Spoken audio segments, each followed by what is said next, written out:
Mon père a pris mon frère, ma mère a pris ma sœur, et moi, je me suis retrouvé à la charge de l'État. Des années plus tard, ils ont tous voulu revenir dans ma vie. Mais je n'étais plus le même enfant qui l'avait abandonné. Je m'appelle Aurélié, à 32 ans, je possède une galerie d'art qui expose des artistes émergents dans le centre de Lyon. Mais il y a 24 ans, je n'étais qu'une petite fille de 8 ans qui regardait sa famille voler en éclats. Mon père a pris mon frère, ma mère a pris ma sœur, et personne ne m'a prise. Après 2 décennies de silence, ils veulent tous soudainement revenir dans ma vie, s'attendant à retrouver la même enfant désespérée qu'ils ont abandonnée. Mais cette petite fille a disparu. À sa place se tient une femme qui s'est construite à partir de rien. Avant de partager mon histoire, dites-moi d'où vous regardez dans les commentaires. Et assurez-vous de vous abonner si les histoires sur la manière de surmonter l'abandon vous touchent, car croyez-moi, ce voyage devient intense. Avant que tout ne s'effondre, nous étions ce que la plupart des gens considéraient comme une famille normale. Nous vivions dans un pavillon en briques dans la banlieue lyonnaise, avec une balançoire faite d'un pneu dans le jardin que mon père avait accroché à l'immense chêne. Je peux encore imaginer la façon dont le soleil du soir filtrait à travers les feuilles, créant des ombres dansantes sur notre petit bout de pelouse, où notre Golden Retriever, Rookie, nous poursuivait en cercles infinis jusqu'à ce que nous nous effondrions tous en tas, secoués de rire. Mon père, Jacques, travaillait comme entrepreneur en bâtiment. Il était grand, avec de larges épaules et des mains rendues rudes par des années de travail manuel. Il sentait la sueur et le chewing-gum à la menthe, une combinaison que je trouvais réconfortante chaque fois qu'il me soulevait pour un câlin. Ma mère, Diane, travaillait à temps partiel comme infirmière à l'hôpital local. Elle avait ce rire contagieux qui commençait doucement et montait jusqu'à ce que tout son corps en soit secoué. Ses cheveux blonds foncés étaient toujours attachés en une queue de cheval pratique, mais elle me laissait les brosser le soir, comptant parfois 100 coups de brosse, tout comme les princesses dans les contes de fées. Mon frère Noé avait 2 ans de plus que moi, 10 ans, quand tout a changé. Il était mon protecteur, celui qui m'a appris à faire du vélo en courant à mes côtés jusqu'à ce que je trouve mon équilibre, puis en m'acclamant bruyamment quand j'ai finalement pédalé seul. Il collectionnait des images Panini de football et connaissait toutes les statistiques, des informations qu'il me récitait, même si je comprenais rarement leur importance. Ce que je comprenais, c'était la fierté dans sa voix quand il l'expliquait. Sophie était ma petite sœur, elle n'avait que 6 ans lorsque notre famille s'est fracturée. Elle avait des boucles blondes vaporeuses et l'habitude de me suivre partout. Je lui lisais des histoires avant de dormir, prenant des voix différentes pour chaque personnage jusqu'à ce qu'elle s'endorme. Elle avait un éléphant en peluche nommé Nelly qui l'accompagnait partout, une oreille usée à force d'être manipulée. Notre maison n'était pas luxueuse, mais c'était la nôtre. Ma chambre avait des étoiles phosphorescentes collées au plafond, une galaxie que je fixais en m'endormant. La cuisine avait des rideaux jaunes que ma mère avait cousus elle-même, et des chaises dépareillées autour de la table à manger que papa avait sauvées de divers chantiers de construction et restaurées. Les dimanches étaient consacrés aux crêpes. Papa était au fourneau, retournant de parfaits cercles dorés pendant que maman coupait des fruits. Noé ajoutait en cachette des pépites de chocolat dans la pâte quand papa ne regardait pas. Et Sophie gloussait en le regardant, sa complice. J'étais chargé de mettre la table avec soin, plaçant chaque fourchette et chaque couteau, me sentant si grande avec mes responsabilités. L'été signifiait des excursions au lac du Bourget, où nous passions des journées entières à construire des châteaux de sable que Sophie décorait de coquillages et de plumes. Maman lisait des romans de poche sous un parasol, tandis que papa nous apprenait à Noé et à moi à nager au-delà des vagues déferlantes. Ces soirs-là, épuisés et halés, nous prenions des cornets de glace qui coulaient sur nos poignets pendant que nous regardions le coucher de soleil peindre le ciel de roses et de violets aquarellés. Quand j'ai eu 8 ans, maman m'a organisé une fête d'anniversaire avec un gâteau arc-en-ciel et des ballons attachés à chaque chaise.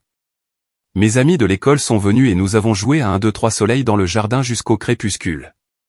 Papa a installé un arroseur pour que nous courions à travers et maman a pris des photos avec son vieil appareil argentique, documentant soigneusement chaque instant. Je me souviens m'être senti si spécial, si aimé, complètement inconsciente que ce serait notre dernière célébration en tant que famille unie. Avec le recul, il y avait de petits signes de problème que j'étais trop jeune pour reconnaître. La façon dont le travail de papa semblait fluctuer, certains mois rapportant beaucoup, tandis que d'autres signifiaient des conversations à voix basse derrière des portes closes. La frustration croissante de maman face à notre instabilité financière, le sourire crispé qu'elle arborait lorsque les factures arrivaient par la poste. Mais les enfants ne remarquent généralement pas ces choses à moins qu'elles ne deviennent impossibles à ignorer. Pendant longtemps, notre maison m'a semblé sûre, chaleureuse, remplie de la magie ordinaire de la vie de famille. Les soirées de jeu où papa accusait théâtralement maman de tricher au Monopoly. Les dîners en semaine autour de la table où nous devions chacun partager le meilleur moment de notre journée. La façon dont maman embrassait chacun de nos fronts avant l'école, laissant la plus faible odeur de son parfum floral. Tous ces petits moments formaient le fondement de mon monde. Un monde que je croyais aussi solide que les murs de briques de notre maison. Je ne savais pas alors que les fondations peuvent se fissurer, que les maisons construites sur l'amour peuvent tout de même s'effondrer. Je n'aurais pas pu imaginer un avenir où nous 5 deviendrions des étrangers, ou que je serais celle qui resterait derrière quand tout le monde passerait à autre chose. Les souvenirs de cette époque sont à la fois précieux et douloureux. Un rappel de tout ce que j'ai perdu et de tout ce que j'ai dû reconstruire par moi-même. La première vraie fissure dans les fondations de notre famille est apparue lorsque papa a perdu un contrat de construction majeur sur lequel il comptait. Je me souviens du soir où il est rentré à la maison des heures plus tard que d'habitude, le visage gris de défaite. Maman nous a envoyés, les enfants, jouer au sous-sol, mais leur voix montait jusqu'à nous alors qu'ils avaient leur première dispute sérieuse que j'ai jamais entendue. Comment as-tu pu tout miser sur ce seul contrat, Jacques? La voix de maman était tranchante, accusatrice d'une manière que je n'avais jamais entendue auparavant. C'était du sûr, Diane. Comment étais-je censé savoir qu'il choisirait une autre entreprise à la dernière minute? La voix de papa a tonné en retour, sur la défensive et à vif. Cette nuit-là, j'ai entendu maman pleurer dans leur chambre. Les sanglots doux et haletants qu'elle essayait d'étouffer avec un oreiller. Papa a dormi sur le canapé, et le petit déjeuner le lendemain matin fut une affaire silencieuse, la tension si épaisse qu'on aurait pu la toucher. Dans les semaines qui ont suivi, maman a commencé à prendre des gardes supplémentaires d'infirmière. Elle partait avant notre réveil et revenait parfois après que nous soyons couchés. Son absence a créé un vide dans nos routines quotidiennes. Personne n'était là pour aider aux devoirs ou écouter les histoires sur notre journée d'école. Papa a essayé de remplir les 2 rôles, mais il était distrait, constamment au téléphone pour essayer de décrocher de nouveaux contrats pendant que les factures s'empilaient sur le comptoir de la cuisine. Une nuit, je me suis levé pour un verre d'eau et j'ai surpris papa au téléphone dans la cuisine. Je ne sais pas comment nous allons payer le crédit immobilier ce mois-ci, a-t-il chuchoté durement. Les économies ont disparu, et les gardes supplémentaires de Diane couvrent à peine les charges. La peur dans sa voix m'a tordu l'estomac. Noé s'est renfermé sur lui-même, passant plus de temps dans sa chambre, la porte fermée. Il a cessé d'inviter des amis et a quitté son club de football, prétendant que cela ne l'intéressait plus. Mais je l'ai surpris parfois à regarder ses crampons, les doigts caressant le cuir usé avec envie. Sophie a commencé à faire des cauchemars, se réveillant en hurlant à propos de monstres sous son lit. Je me glissais à côté d'elle, lui caressant les cheveux jusqu'à ce qu'elle se rendorme, lui chuchotant des paroles rassurantes auxquelles je n'étais pas sûr de croire moi-même. Nos parents étaient trop absorbés par leur propre lutte pour remarquer comment nous réagissions tous au changement d'atmosphère de notre maison. Noël cette année-là fut une ombre des célébrations précédentes. Pas de sapin, pas de cadeaux, juste un petit dîner que maman a préparé entre 2 gardes, pendant lequel nos parents se sont à peine parlé. Noé picorait sa nourriture tandis que Sophie demandait sans cesse quand le Père Noël allait venir, des questions que nos parents ont esquivées jusqu'à ce qu'elle cesse finalement de demander. En janvier, mes grands-parents sont venus nous rendre visite. Je les ai entendus parler à mes parents à voix basse et inquiète. Ils ont offert leur aide, bien que je n'ai pas compris exactement de quel type. Quoi que ce fût, mes parents ont refusé, la fierté de mon père étant toujours intacte, malgré tout le reste qui s'effondrait autour de nous. On va s'en sortir nous-mêmes, a-t-il insisté, tandis que le visage de ma grand-mère se plissait d'inquiétude. Papa a commencé à boire plus abondamment. Pas tous les soirs, mais assez souvent pour que la poubelle de recyclage se remplisse de canettes de bière vides plus rapidement qu'auparavant. Il s'endormait en regardant la télévision, ne rejoignant parfois même pas son lit. Maman est devenue émotionnellement distante, accomplissant les gestes de soin sans la chaleur qui caractérisait autrefois ses interactions avec nous. Les matins sont devenus ma responsabilité. Je me levais tôt pour préparer des céréales pour Sophie et Noé quand nos parents dormaient encore ou étaient déjà partis travailler. À 8 ans, je suis devenue la gardienne des routines, m'assurant que les dents étaient brossées et les cartables prêts pour l'école. J'accompagnais Sophie à sa classe, lui promettant de la retrouver après l'école, endossant un rôle qu'aucun enfant ne devrait avoir à assumer. Un après-midi, je suis rentré tôt de chez une amie et j'ai entendu maman au téléphone dans sa chambre. La porte était entr'ouverte, et à travers, je pouvais la voir assise sur le bord du lit, une main se frottant le front comme pour chasser un mal de tête.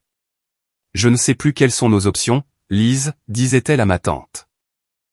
Les enfants, je ne peux tout simplement pas leur donner la vie qu'ils méritent comme ça. Il y a eu une pause. Nous avons parlé de séparation, mais qu'advient-il des enfants alors? Qui va où? La terreur glaciale qui m'a envahi à ces mots me hante encore. Qui va où, comme si nous étions des meubles à diviser lors d'un divorce. Les disputes se sont intensifiées.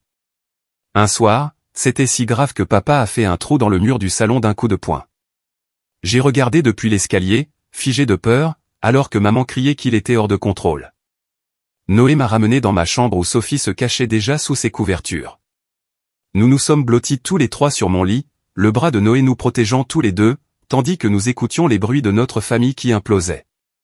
Plus tard cette semaine-là, j'ai trouvé maman en train de pleurer seule dans la salle de bain.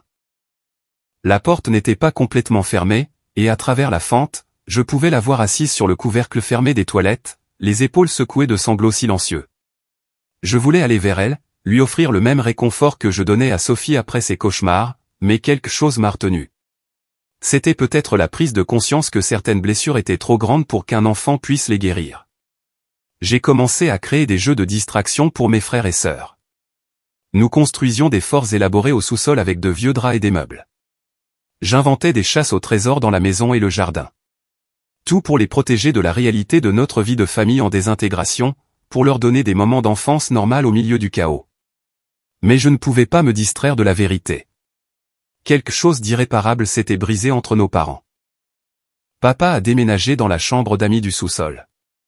La séparation au sein de notre maison semblait être le prélude à quelque chose de pire. Je restais éveillé la nuit, écoutant des bruits de réconciliation qui ne venaient jamais, imaginant des scénarios où ils arrangeraient les choses et où nous redeviendrions la famille que nous avions été. Le jour où j'ai trouvé des papiers du divorce dans le sac à main de maman fut le jour où l'espoir est mort. Je ne fouillais pas intentionnellement, je cherchais juste un chewing-gum, mais ils étaient là, des documents à l'aspect officiel avec des termes comme dissolution du mariage et accord de garde. Je ne comprenais pas tout le langage juridique, mais je comprenais assez. Ce n'était pas temporaire. C'était la fin. Ce soir-là, après que nous étions censés être au lit, je me suis assise en haut des escaliers et j'ai écouté mes parents discuter de quel enfant irait où.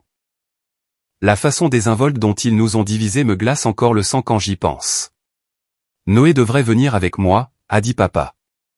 Il a besoin d'une influence masculine à son âge. D'accord, mais Sophie reste avec moi, a répondu maman. Elle est trop jeune pour être sans sa mère. J'ai attendu, le souffle coupé, que l'un d'eux me mentionne, se batte pour moi, me réclame comme Noé et Sophie avaient été réclamés. Mais la conversation est passée aux arrangements financiers et aux horaires de visite, et mon nom n'a jamais été mentionné. C'était comme si je n'existais pas, comme si j'étais invisible pour les personnes même qui m'avaient donné la vie. Cette nuit-là, j'ai pleuré silencieusement dans mon oreiller, en faisant attention de ne pas réveiller Sophie, qui avait de nouveau grimpé dans mon lit.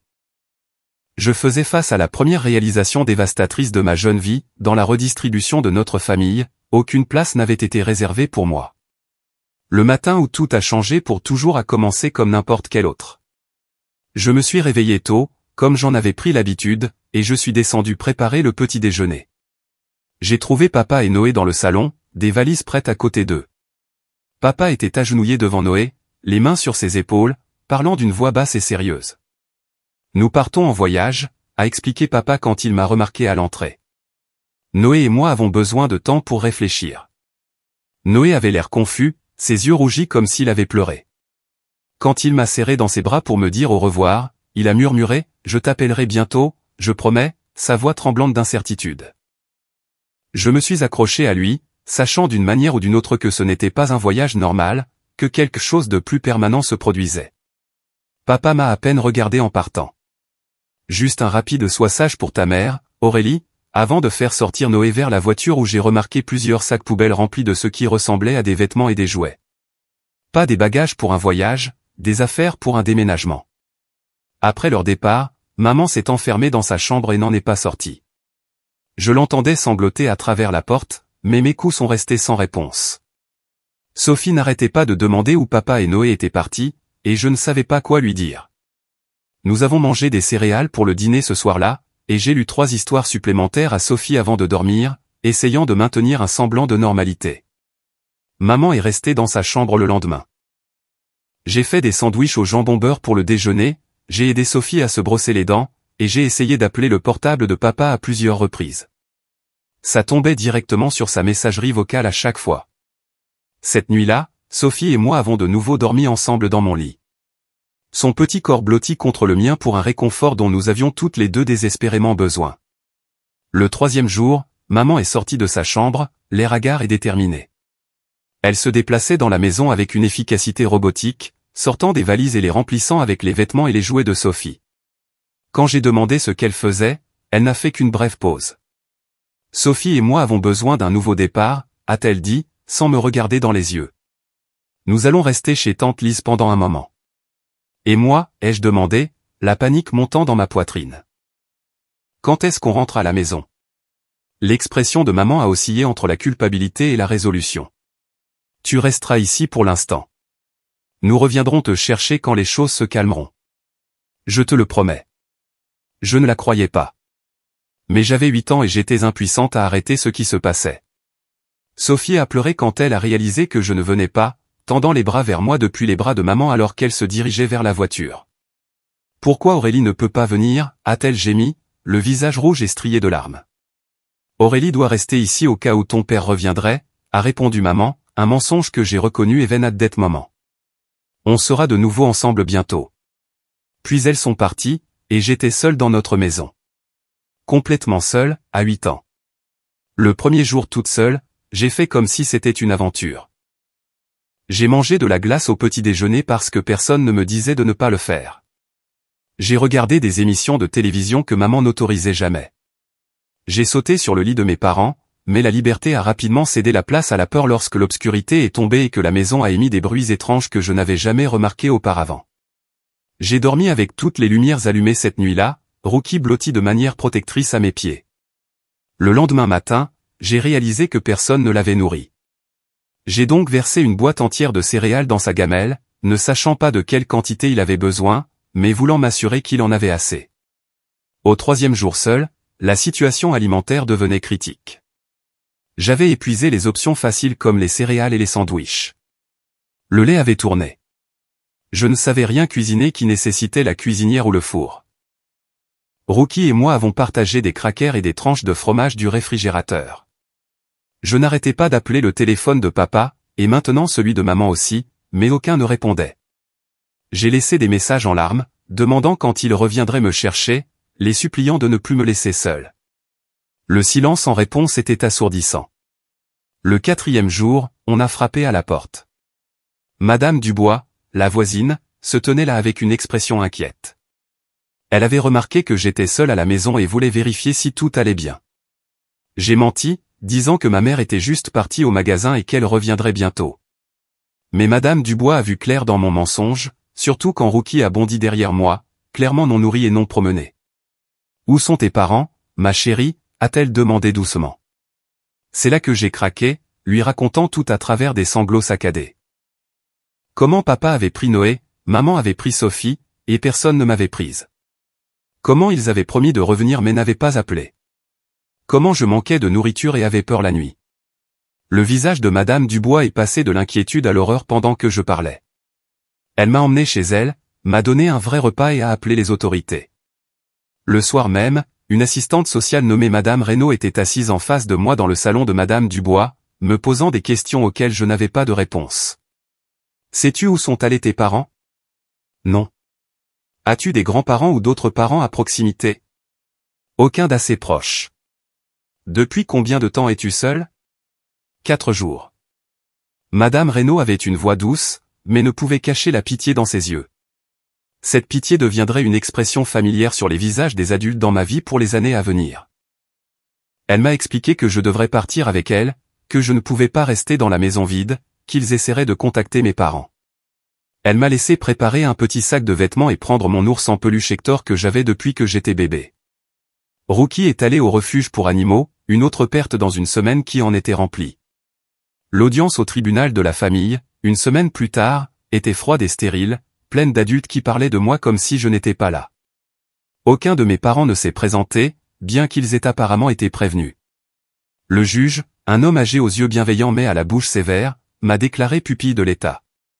En moins de 2 semaines, je suis passé de membre d'une famille à un numéro de dossier dans le système de l'aide sociale à l'enfance.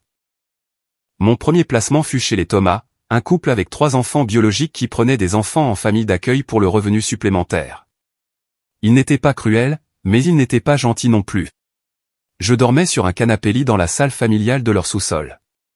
Mes affaires, le peu que j'avais, étaient conservées dans un sac poubelle noir car il n'y avait ni commode ni placard pour moi. Leurs enfants me considéraient avec méfiance, ne m'incluant jamais dans leurs jeux ou leurs conversations. J'ai écrit des lettres à Noé et Sophie, y déversant mon cœur, leur disant qu'ils me manquaient et leur demandant quand nous nous reverrions. Je les ai adressées à la maison de tante Lise, le seul endroit où je pensais que ma mère et Sophie pouvaient être. Elles sont revenues des semaines plus tard, marquées d'un retour à l'expéditeur, pas d'adresse de suivi. Une fois, j'ai réussi à appeler le portable de mon père quand Madame Thomas ne faisait pas attention. Une femme a répondu, sa voix sèche et agacée quand j'ai demandé mon père. « Il ne peut pas venir au téléphone », a-t-elle dit. « Qui est-ce » ? « C'est Aurélie, sa fille », ai-je répondu, l'espoir montant en flèche à l'idée d'avoir enfin établi le contact. Il y a eu une pause. Puis, je lui dirai que vous avez appelé, avant que la ligne ne se coupe. Il n'a jamais rappelé. J'ai aussi laissé des messages chez tante Lise, appelant quand je savais que Madame Thomas était occupée avec ses propres enfants. Les réponses de ma tante étaient vagues et mal à l'aise. Ta mère traverse une période difficile en ce moment où ils prendront contact quand ils seront prêts. Jamais de contact direct, jamais de réponse à mes questions sur le moment où ils reviendraient me chercher. Peu à peu, j'ai appris que mes 2 parents avaient déménagé hors de la région. Papa avait emmené Noé en Alsace où il avait trouvé du travail sur un grand projet commercial. Maman et Sophie étaient en Bourgogne avec tante Lise, soi-disant jusqu'à ce que maman puisse se remettre sur pied. Aucun des 2 n'avait laissé d'informations de contact à l'ASE. Aucun n'avait assisté aux audiences du tribunal concernant ma garde. Aucun ne semblait préoccupé par ce qui m'était arrivé après leur départ. 6 mois après mon arrivée chez les Thomas, une carte d'anniversaire de Noé est arrivée pour moi. Elle avait été réexpédiée plusieurs fois et avait des semaines de retard. À l'intérieur, une carte achetée en magasin avec un bref message, « Joyeux anniversaire, Aurélie. Tu me manques, Noé. » Pas d'adresse de retour, pas de numéro de téléphone, juste la confirmation qu'il était en vie et qu'il se souvenait de moi.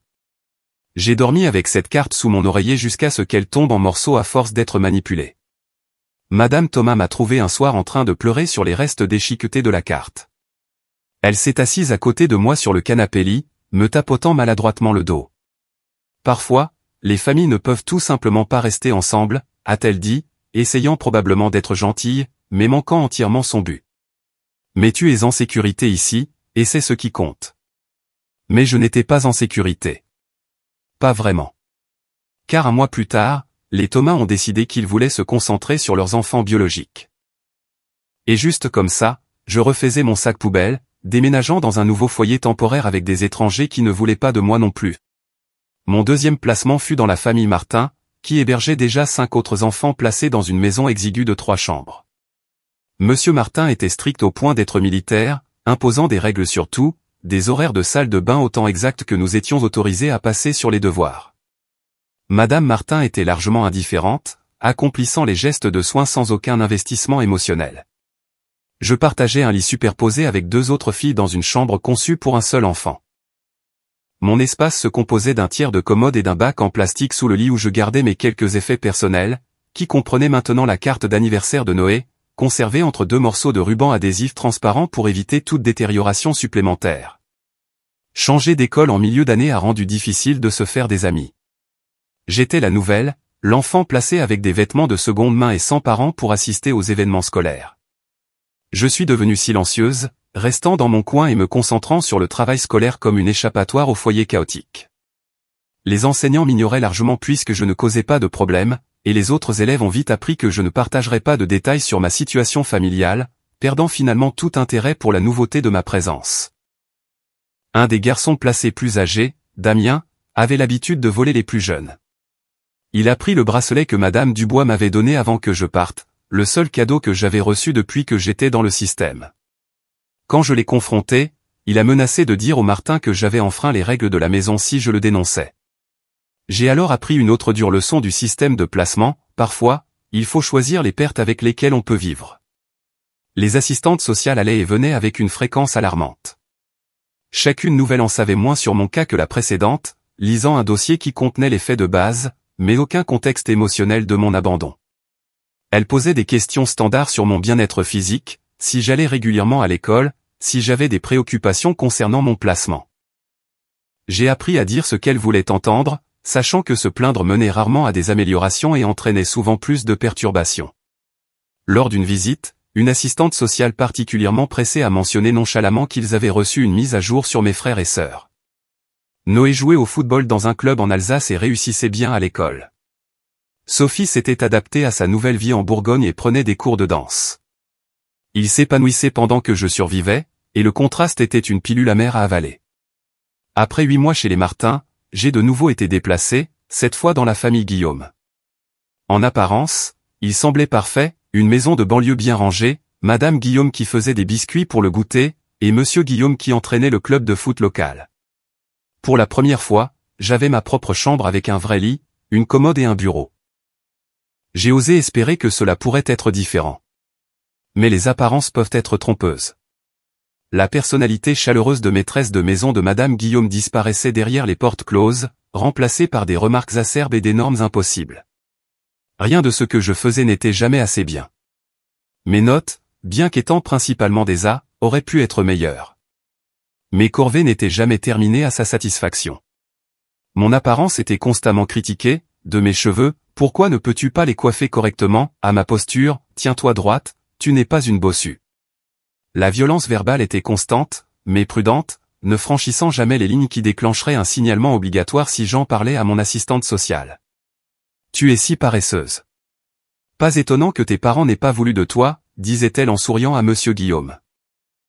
Ou, si tu étais ma vraie fille, j'aurais honte de t'emmener quelque part, en me conduisant à l'école. J'ai appris à devenir invisible dans cette maison, à ne parler que lorsqu'on m'adressait la parole, à anticiper les besoins avant qu'ils ne soient exprimés. J'ai développé de l'insomnie, restant éveillé à planifier comment éviter les critiques le lendemain. Mes résultats scolaires ont commencé à en souffrir à mesure que l'épuisement s'installait, donnant à Madame Guillaume plus de munitions pour ses attaques verbales. Après un an avec la famille Guillaume, j'ai été déplacé vers ce qui allait devenir mon pire placement, la maison des Jacquet. Monsieur Jacquet était rarement à la maison, travaillant de nuit dans une usine. Madame Jacquet collectionnait les enfants placés pour les chèques, dépensant l'argent pour elle-même tout en nous maintenant sous des rations alimentaires strictes. Les repas étaient surveillés, les collations interdites, et la nourriture était régulièrement retenue comme punition pour un comportement perçu comme répréhensible. À 14 ans, affamé et désespéré, j'ai fugué. J'ai passé 3 jours à vivre dans un parc, dormant sur des bancs et volant de la nourriture dans les supermarchés avant que la police ne me trouve et ne me ramène au système de placement familial. Les Jacquet ne voulaient plus de moi après mon coup d'éclat, alors je suis entré dans un autre foyer temporaire en attendant un placement plus permanent. C'est pendant cette période de transition que ma conseillère d'orientation au lycée, Madame Rivière, a remarqué quelque chose en moi que j'avais depuis longtemps cessé de voir en moi-même, du potentiel. Malgré ma fréquentation scolaire irrégulière et mes résultats inconstants, mes scores aux tests standardisés étaient exceptionnels. Madame Rivière a commencé à plaider en ma faveur, suggérant des cours avancés et me connectant avec des ressources scolaires dont je ne connaissais pas l'existence. « Tu es intelligente, Aurélie », m'a-t-elle dit lors d'une de nos réunions hebdomadaires. Vraiment intelligente. Et ce cerveau que tu as, c'est ton billet de sortie de la situation dans laquelle tu te trouves. Mon nouveau placement était chez Madame Henriette, une femme célibataire plus âgée qui avait accueilli des dizaines d'adolescents au fil des ans. Elle n'était ni trop affectueuse ni froidement distante, offrant plutôt des limites claires et des attentes constantes. Sa maison était modeste mais confortable, avec des bibliothèques tapissant presque tous les murs. « Je ne m'attends pas à ce que tu m'appelles maman », a-t-elle dit lors de ma première soirée là-bas. « Je n'essaie de remplacer personne, mais pendant que tu seras ici, tu auras de la stabilité, du respect et des opportunités. Ce que tu en feras dépend de toi. » Pour la première fois depuis des années, j'ai connu une véritable stabilité. Madame Henriette maintenait les mêmes routines jour après jour. Dîner à 18h, devoir jusqu'à 20h, temps de lecture jusqu'à 21h30, extinction des feux à 22h. Elle vérifiait mes devoirs non pas pour critiquer, mais pour offrir de l'aide si nécessaire. Elle assistait aux réunions parents-professeurs et plaidait en ma faveur lorsque les enseignants sous-estimaient mes capacités. J'ai découvert un réconfort dans l'art pendant ces années avec Madame Henriette. Elle m'a remarqué en train de gribouiller constamment et m'a acheté de vrais carnets de croquis et des crayons. Je passais des heures dans ma chambre à dessiner, exprimant sur papier les émotions que je ne pouvais pas verbaliser. Madame Henriette ne s'est jamais immiscée, mais elle a accroché mes meilleures œuvres dans le couloir, une reconnaissance silencieuse de mon talent. Au cours de ma première année de lycée, Madame Rivière et Madame Henriette m'encourageaient toutes les deux à envisager l'université, quelque chose qui m'avait semblé impossible auparavant. Elles m'ont aidé à rechercher des bourses pour les jeunes issus de l'ASE et m'ont guidé dans la rédaction de mes lettres de motivation. Pour la première fois, je me suis permis d'imaginer un avenir au-delà du système qui avait défini mon adolescence. Puis, pendant ma terminale, Madame Henriette a reçu un diagnostic de cancer en phase terminale. Elle me l'a dit directement, sans drame ni émotion excessive. J'ai 6 mois, peut-être moins, a-t-elle dit lors de notre petit déjeuner dominical habituel. J'ai mis à jour mon testament et j'ai parlé à ton assistante sociale. Tu auras besoin d'un nouveau placement pour finir l'année scolaire. J'avais 17 ans, à moins d'1 an de quitter le système de toute façon. La pensée d'un autre déménagement, d'une autre adaptation, était épuisante. Mais plus que cela, je faisais face à la perte de la seule adulte qui avait été constamment présente pour moi depuis près d'une décennie. La santé de Madame Henriette s'est rapidement dégradée. En 3 mois, elle était en soins palliatifs, et j'étais de retour dans un placement temporaire, cette fois avec un couple qui accueillait des enfants principalement pour des raisons religieuses et essayait quotidiennement de me convertir à leur branche particulière de la foi. J'ai rendu visite à Madame Henriette tous les jours après l'école jusqu'à son décès, lui tenant la main et lui lisant à voix haute ses livres préférés. Ses funérailles furent modestes mais dignes, fréquentées principalement par d'anciens enfants placés dont elle avait touché la vie. Nous étions une troupe hétéroclite d'âge, d'origine et de parcours de vie différents, unis par notre expérience dans sa maison. C'était la première fois depuis l'abandon de ma famille que je ressentais un véritable chagrin, une mesure de la rareté des liens significatifs dans ma vie. 2 mois plus tard, j'ai eu 18 ans et j'ai quitté l'aide sociale à l'enfance. J'avais mon baccalauréat, une acceptation dans un IUT grâce à des bourses pour anciens enfants placés, et 752 € d'économie provenant d'emplois à temps partiel. Je n'avais aucune famille à appeler, aucune maison où retourner, et aucun filet de sécurité si j'échouais. Avec mes maigres économies, j'ai trouvé une place dans un appartement en colocation avec 3 autres filles, toutes étudiantes dans différentes universités de Lyon. L'appartement était petit, le quartier douteux, mais c'était le premier espace qui me semblait vraiment à moi, même si je n'en louais qu'un coin. Je me suis inscrite à l'IUT tout en travaillant à 2 emplois, le matin dans un restaurant local et le soir dans un magasin du centre commercial. Entre le travail et les cours, je dormais en moyenne 5 heures par nuit, mais l'épuisement semblait avoir un but, différent de la lassitude profonde de mes années en famille d'accueil. Cette fatigue venait avec des chèques de paie, des crédits s'accumulant pour un diplôme, une dynamique vers l'avant. Durant mon 2e semestre, je me suis inscrite à un cours d'histoire de l'art en option. Le professeur, Dr Masson, a remarqué mes dessins dans les marges de mes notes et a demandé à voir plus de mon travail. À contre-cœur, je lui ai montré mon carnet de croquis, m'attendant au genre d'encouragement vague que les adultes offrent souvent aux enfants par politesse. Au lieu de cela, il a été sincèrement impressionné. « Vous avez une compréhension naturelle de la composition et de la lumière », a-t-il dit, feuilletant les pages de portraits et de paysages que j'avais créés. « Avez-vous envisagé de poursuivre sérieusement l'art » L'idée ne m'avait jamais traversé l'esprit. L'art avait été mon évasion, ma thérapie, jamais une carrière potentielle. Mais l'intérêt du docteur Masson a déclenché quelque chose. Il m'a mis en contact avec le département des arts de l'université, m'a aidé à postuler pour une bourse spécifique pour les étudiants en beaux-arts, et m'a guidé dans la constitution d'un portfolio en bonne et due forme. À la fin de ma 2e année à l'IUT, j'avais obtenu une bourse complète pour terminer ma licence à l'université. Pour la première fois, je me suis permis de ressentir une véritable fierté pour mes accomplissements, de reconnaître que j'avais créé des opportunités pour moi-même malgré un départ de rien. Emménager en résidence universitaire m'a fait rencontrer Zoé, qui allait devenir ma première vraie meilleure amie depuis l'enfance. Elle étudiait le commerce, était pragmatique et ambitieuse, mais avec une créativité qui complétait mes tendances plus artistiques. Nous restions éveillés tard à parler de tout et de rien. Le genre d'amitié facile que j'avais observé chez les autres, mais jamais vécu moi-même. « Tu ne parles jamais de ta famille », a-t-elle remarqué un soir alors que nous partagions une pizza dans notre chambre de dortoir. Je n'en ai pas, ai-je répondu, avec la désinvolture acquise au fil des ans pour masquer la douleur de cet aveu. Zoé n'a pas insisté, n'a pas offert de sympathie vide de sens. Elle a juste hoché la tête et dit, « Eh bien, tu peux partager la mienne pour les vacances si tu veux. » Ma mère cuisine toujours assez pour une armée de toute façon. Cette simple offre d'inclusion signifiait plus qu'elle ne pouvait l'imaginer. Pendant les 3 années suivantes, j'ai passé Thanksgiving et Noël avec la famille bruyante de Zoé, observant leur affection facile les uns pour les autres, apprenant à quoi ressemblaient des dynamiques familiales saines. C'était à la fois guérissant et douloureux, un aperçu de ce que j'avais manqué, mais aussi de ce qui était possible. Pendant ma première année de licence, j'ai obtenu un poste d'étudiante employée à la galerie du campus, aidant aux installations d'exposition et aux tâches administratives.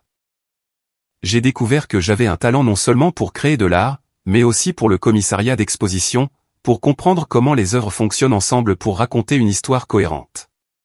Je me suis retrouvé attiré par le côté commercial autant que par les aspects créatifs, fasciné par l'intersection de l'art et du commerce. Cette même année, j'ai rencontré Julien dans un cours de peinture avancée.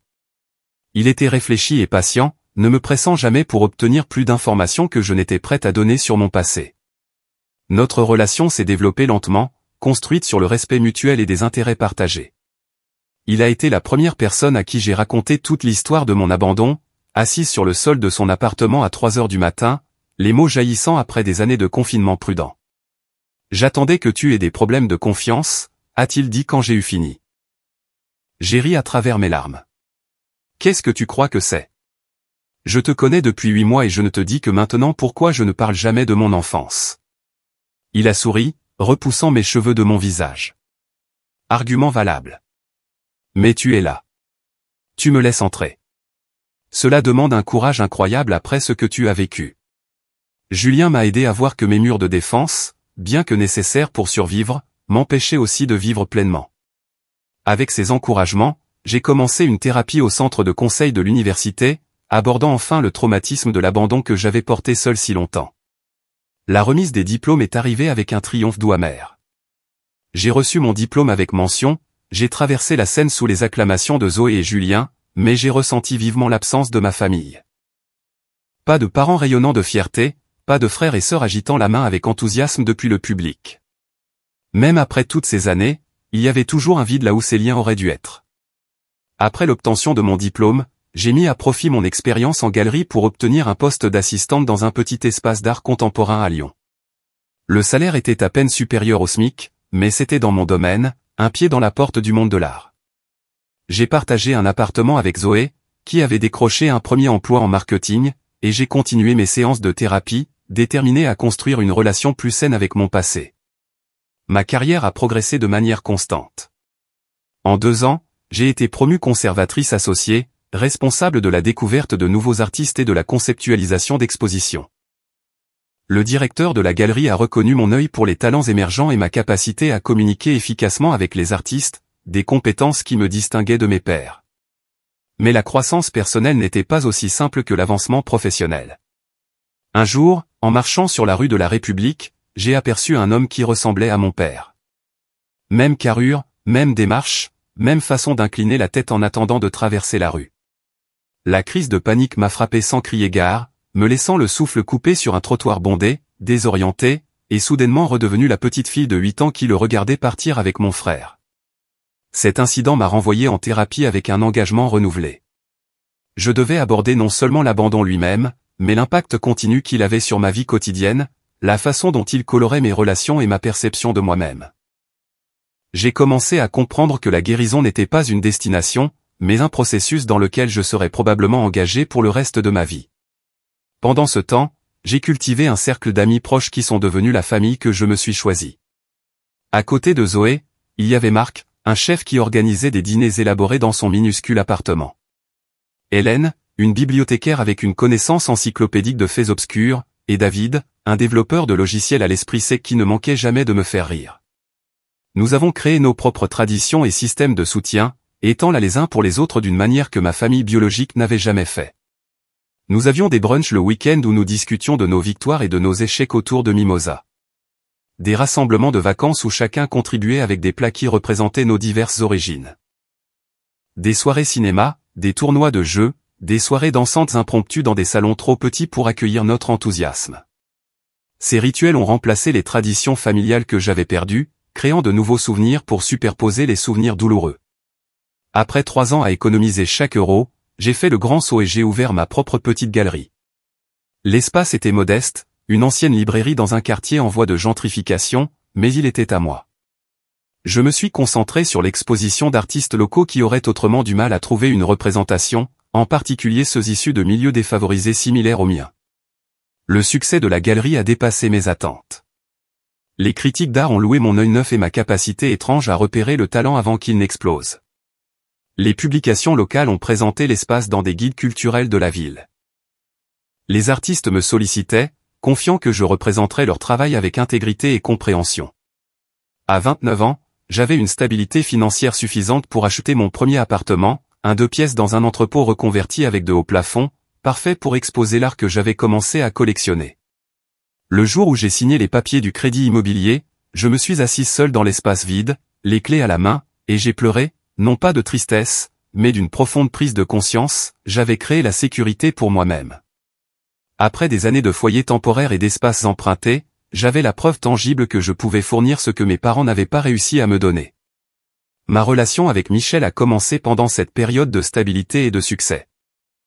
C'était un architecte qui était venu à l'un de mes vernissages, plus intéressé par les caractéristiques du bâtiment que par l'art, jusqu'à ce que je le surprenne à étudier une installation particulièrement complexe avec une véritable curiosité. Contrairement à Julien, qui m'avait aidé à commencer mon chemin de guérison mais qui voulait finalement plus d'ouverture émotionnelle que je ne pouvais en offrir, Michel comprenait les limites.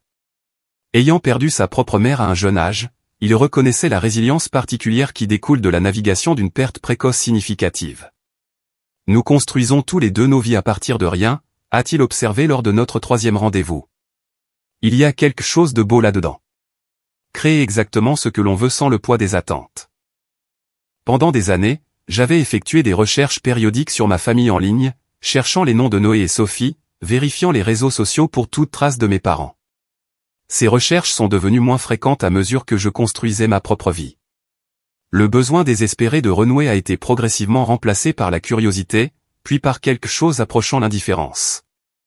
J'ai pris la décision consciente d'arrêter de chercher, de me concentrer sur le présent et l'avenir plutôt que sur un passé que je ne pouvais pas changer. J'ai trouvé la paix en acceptant que la famille pouvait être choisie, que les liens du sang n'étaient qu'un type de connexion parmi d'autres. Les personnes qui se présentaient à mes vernissages, qui m'aidaient à emménager dans mon appartement, qui se souvenaient de mon anniversaire sans rappel, qui me serraient dans leurs bras lorsque le vieux chagrin refaisait surface de manière inattendue. C'était ma vraie famille. Ils avaient mérité cette désignation par une présence et une attention constantes, non par une obligation génétique. Au début de la trentaine, j'avais créé une vie qui me semblait complète et significative. Je dirigeais une galerie à succès, j'étais propriétaire de ma maison, j'entretenais des amitiés aimantes et j'avais une relation basée sur le respect et la compréhension mutuelle. La petite fille abandonnée de 8 ans faisait toujours partie de moi, mais elle ne me définissait plus. J'étais devenu quelqu'un dont elle pouvait être fière, quelqu'un qui avait transformé l'abandon en indépendance, le rejet en autonomie, la perte en créativité. Je pensais avoir fait la paix avec mon passé. Puis Noé m'a trouvé sur Facebook, et tout ce que je pensais avoir résolu est revenu en force avec une clarté dévastatrice. Le message est arrivé un mardi matin ordinaire. J'étais dans mon bureau à la galerie, un café à la main, en train d'examiner les propositions d'artistes pour une exposition à venir. La notification a retenti et j'ai cliqué distraitement, m'attendant à un message d'un client ou d'un collègue. Au lieu de cela, je me suis retrouvé à fixer un nom que je n'avais pas vu depuis 20 ans, Noé Lefebvre. La tasse de café m'a glissé des mains, se brisant sur le parquet, le liquide chaud éclaboussant mes chevilles. Je l'ai à peine remarqué. Toute mon attention s'est concentrée sur le petit rectangle de texte sur mon écran. Aurélie, c'est Noé, ton frère. Je ne sais pas si tu te souviens de moi, mais je te cherche depuis des années. Je viens de trouver le site de ta galerie. Pouvons-nous parler, s'il te plaît? J'ai fixé le message si longtemps que mon assistante est venue voir ce qui se passait, inquiète du bruit et du silence qui a suivi. Elle m'a aidé à nettoyer le café renversé pendant que je restais assise, immobile, incapable de traiter l'intrusion soudaine de mon passé dans mon présent si soigneusement construit. Il m'a fallu 2 jours pour répondre. 2 jours à discuter de la situation avec ma thérapeute, avec Michel, avec Zoé. 2 jours à peser les avantages potentiels d'une reconnexion contre la perturbation certaine que cela causerait dans ma vie. Ma réponse fut brève. Je me souviens de toi. Nous pouvons parler. Noé a répondu immédiatement avec son numéro de téléphone. Quand j'ai appelé, sa voix était plus grave que dans mes souvenirs, mais avec la même cadence, la même légère hésitation avant les mots importants. Je n'arrive pas à croire que je t'ai trouvé, a-t-il dit, l'émotion rendant sa voix épaisse. Je cherche de temps en temps depuis des années. Pourquoi maintenant, ai-je demandé, la question qui me brûlait depuis l'arrivée de son message. L'histoire s'est déroulée progressivement au cours de cet appel et de plusieurs autres qui ont suivi. Noé était maintenant marié, avec 2 enfants. Il s'était construit une vie d'ingénieur en Alsace, non loin de l'endroit où notre père l'avait initialement emmené. Il m'avait cherché sporadiquement au fil des ans, mais avec des informations limitées, les efforts n'avaient abouti à rien. Papa ne voulait pas que nous te contactions au début, a-t-il expliqué. Il disait que ce serait déroutant pour tout le monde, qu'une rupture n'ait été préférable. Le temps que je sois assez grand pour prendre mes propres décisions, je ne savais pas par où commencer à chercher. C'est lors d'un récent problème de santé familiale que Noé avait renouvelé ses efforts pour me trouver, plongeant plus profondément dans les recherches en ligne jusqu'à ce qu'il découvre le site de ma galerie avec une biographie professionnelle qui confirmait que j'étais la sœur qu'il cherchait. Sophie te cherche aussi, a-t-il ajouté, lâchant une autre bombe. Elle n'a jamais cessé de parler de toi, même quand nous étions tous censés faire comme si le passé n'existait pas. Petit à petit, j'ai appris ce qui était arrivé à ma famille après qu'il soit parti en me laissant derrière. L'entreprise de construction de papa s'est finalement stabilisée en Alsace, bien qu'il n'ait jamais atteint le succès dont il rêvait. Il s'était remarié brièvement quand Noé était au lycée, une relation qui s'est terminée lorsque son alcoolisme est devenu problématique. Il était maintenant célibataire, au début de la soixantaine, avec des problèmes de santé croissants, vivant dans un petit appartement à Strasbourg.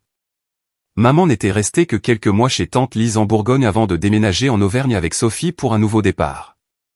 Elle s'était remariée quand Sophie avait 10 ans, avec un homme stable et gentil qui avait été un bon beau-père à tous points de vue. Elle travaillait toujours comme infirmière, maintenant dans la direction d'un hôpital. Selon Noé, elle exprimait des regrets sur la façon dont les choses s'étaient passées avec moi, bien qu'elle n'ait jamais fait d'efforts concrets pour me retrouver ou se faire pardonner. Sophie était devenue enseignante, travaillant avec des enfants en école primaire. Elle avait été fiancée 2 fois, mais ne s'était jamais mariée, rompant les 2 relations avant d'atteindre l'hôtel. Elle vivait à Clermont-Ferrand, à moins d'1 heure de notre mère, mais en maintenant ce que Noé décrivait comme des limites saines avec elle.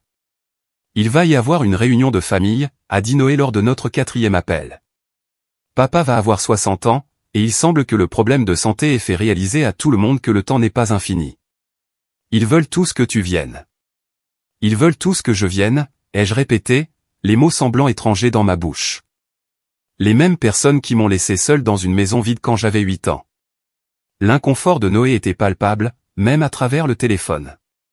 C'était une période terrible pour tout le monde, Aurélie. Papa fonctionnait à peine. Maman traversait ce que nous savons maintenant être un épisode dépressif majeur. Ils ont pris des décisions horribles, mais ils ont changé. Et tu penses que ça excuse l'abandon d'un enfant, ai-je demandé, la colère perçant enfin à travers le choc qui avait dominé mes réactions jusqu'à présent. Non, bien sûr que non, a-t-il rétropédalé. Rien n'excuse ça. Mais les gens peuvent regretter leurs pires erreurs, n'est-ce pas? Ils veulent une chance de s'excuser, d'essayer de réparer les choses. J'ai ri, un son dur et sans humour. Réparer les choses? J'ai passé 10 ans à l'aide sociale à l'enfance, Noé. As-tu la moindre idée de ce que c'était? Il ne le savait pas, bien sûr. Comment le pourrait-il? Pendant que je passais d'un foyer à l'autre, mes affaires dans des sacs poubelles, il vivait avec notre père, jouait au football, avait une adolescence normale malgré la fracture familiale. Je me suis retrouvé dans une position inconfortable de messagère entre des membres de ma famille qui n'avaient pas communiqué directement depuis des années.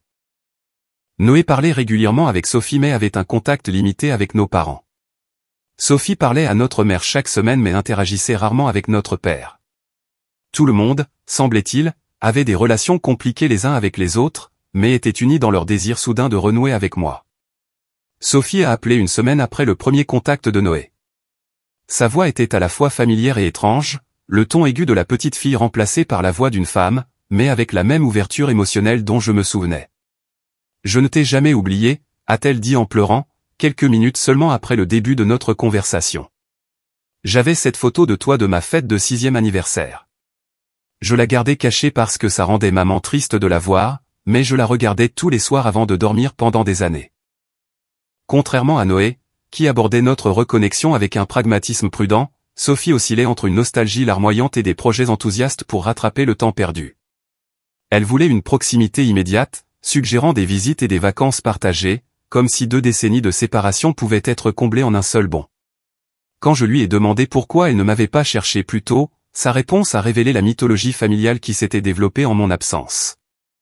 Je pensais que tu étais avec nos grands-parents, a-t-elle admis. C'est ce que maman m'a dit quand j'étais petite. Le temps que je découvre la vérité au lycée, personne ne semblait savoir où tu étais. Les raisons invoquées pour mon abandon variaient selon la personne qui expliquait. Noé citait les difficultés financières et les problèmes de santé mentale de nos parents. Sophie mentionnait une mauvaise prise de décision en temps de crise. Tous deux reconnaissaient que c'était mal, mais le présentaient comme une erreur tragique plutôt que le choix délibéré que cela avait été. J'ai appris que nos parents avaient dit à la famille élargie que je vivais avec une tante pendant ces années. Une fiction qui préservait leur image de parents attentionnés simplement dépassés par les circonstances. Personne n'avait remis en question ce récit assez profondément pour découvrir la vérité, que j'avais été laissé seul et par la suite placé sous la protection de l'État. Mes amis étaient partagés sur la manière dont je devais répondre à ces ouvertures soudaines de ma famille longtemps absente. Zoé était protectrice, méfiante de leurs motifs et préoccupée par le bilan émotionnel que la reconnexion pourrait avoir. Ils t'ont abandonné une fois, a-t-elle souligné sans détour. Qu'est-ce qui les empêchera de disparaître à nouveau quand ça deviendra difficile? Michel était plus mesuré, suggérant que je procède avec prudence, mais que je reste ouverte à la possibilité de guérison selon mes propres termes. Tu ne leur dois pas le pardon, a-t-il dit, mais tu pourrais trouver une certaine paix en les écoutant. Ma thérapeute m'a aidé à naviguer dans les émotions complexes qui ont fait surface à chaque nouveau contact. La colère que je pensais avoir traitée il y a des années est revenue avec une intensité nouvelle. Le deuil des années perdues semblait à nouveau à vif. Et sous tout cela, une petite voix persistante qui appartenait à la fillette de 8 ans toujours en moi, pourquoi ne voulaient-ils pas de moi à l'époque? Pourquoi me veulent-ils maintenant?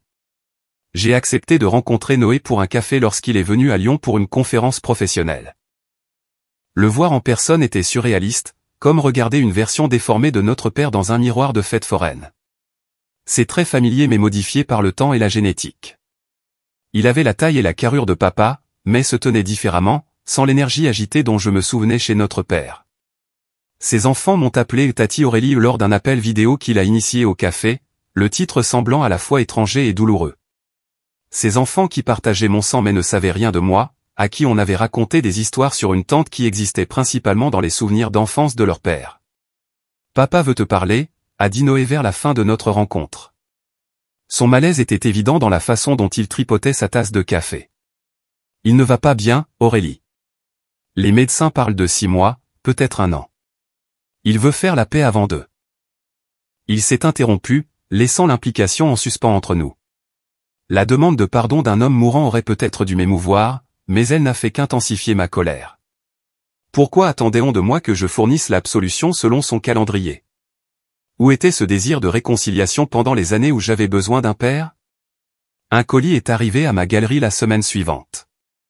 L'adresse de retour indiquait le nom de ma mère en Auvergne, provoquant une secousse en moi à la vue de son écriture, encore reconnaissable après toutes ces années. À l'intérieur se trouvait un ours en peluche usé que je croyais perdu à jamais. Mon compagnon d'enfance Hector, conservé pendant tout ce temps. Il y avait une note, je l'ai gardée en sécurité pour toi. J'aurais dû te garder en sécurité, toi aussi. Je suis tellement désolé, Aurélie.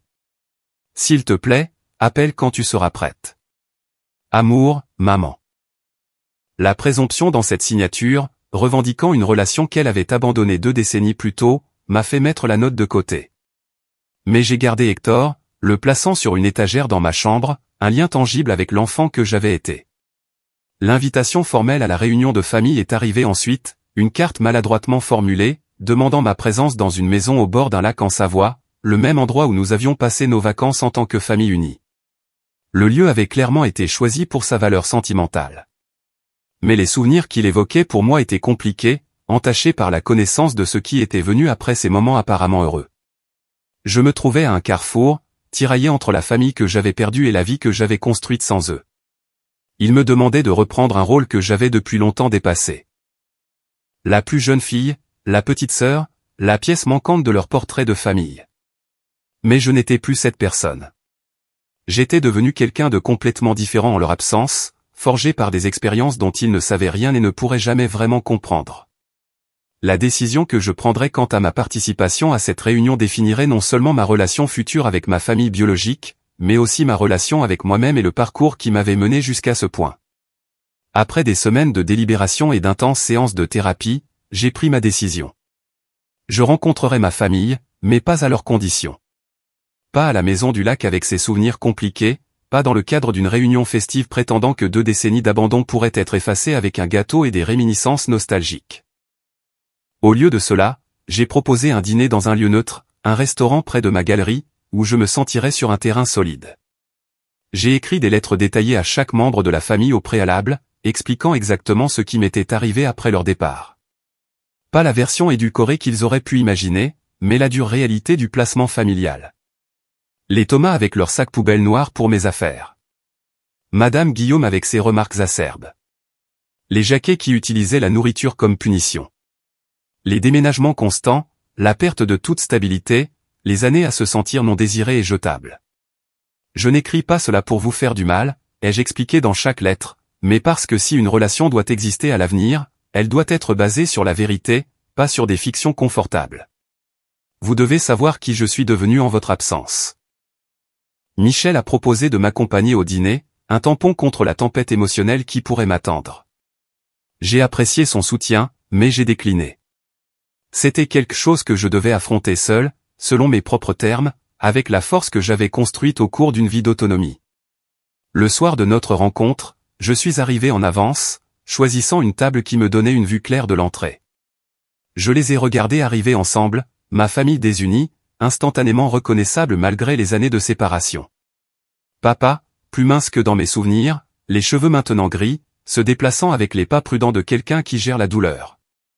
Maman, le visage ridé mais toujours belle, ajustant nerveusement son collier en entrant. Noé planant de manière protectrice près du coude de papa. Sophie, les yeux balayant le restaurant avec anxiété jusqu'à ce qu'il se pose sur moi. Le choc de les voir ensemble après 24 ans était physique. Une oppression dans ma poitrine qui m'a momentanément coupé le souffle. Ces personnes qui partageaient mon sang, qui avaient autrefois constitué l'intégralité de mon monde, étaient maintenant des étrangers au visage familier. Je me suis levé à leur approche, acceptant de brèves et maladroites étreintes de chacun. Le contact physique, à la fois étranger et douloureusement familier. « Tu es si belle », a dit maman, les larmes déjà aux yeux. « Si grande. »« C'est ce qui arrive en 20 ans, ai-je répondu, ma voix stable malgré la turbulence émotionnelle sous la surface. La conversation initiale fut tendue, remplie de sujets sûrs et de questions prudentes. « Comment va ma galerie ? Est-ce que j'aimais vivre à Lyon ? Est-ce que je voyais quelqu'un de spécial ? » J'ai répondu poliment mais brièvement, les regardant échanger des regards, clairement incertains de la manière de naviguer dans l'immense gouffre qui nous séparait.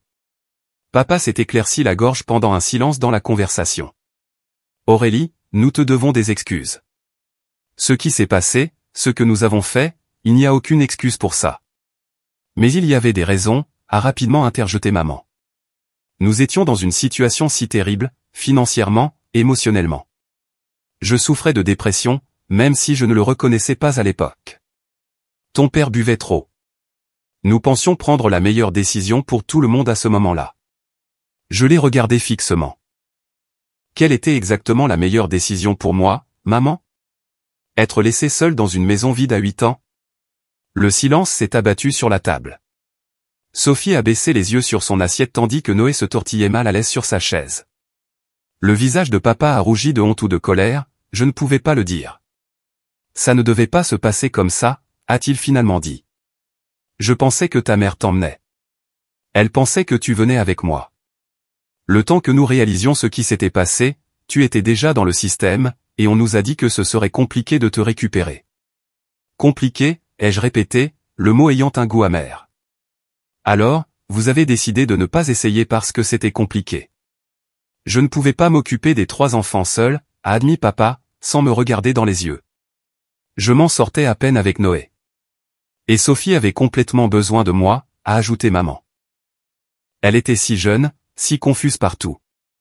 J'ai pris une profonde inspiration, me recentrant avant de répondre. Je comprends que vous aviez tous les deux des difficultés. Je peux même accepter que vous ayez pris des décisions dans un état de désespoir. Ce que je ne peux pas comprendre, c'est pourquoi aucun de vous n'est revenu me chercher. Pourquoi vous n'avez jamais appelé, jamais écrit, jamais essayé de savoir si j'allais bien. Nous avons essayé, a insisté maman.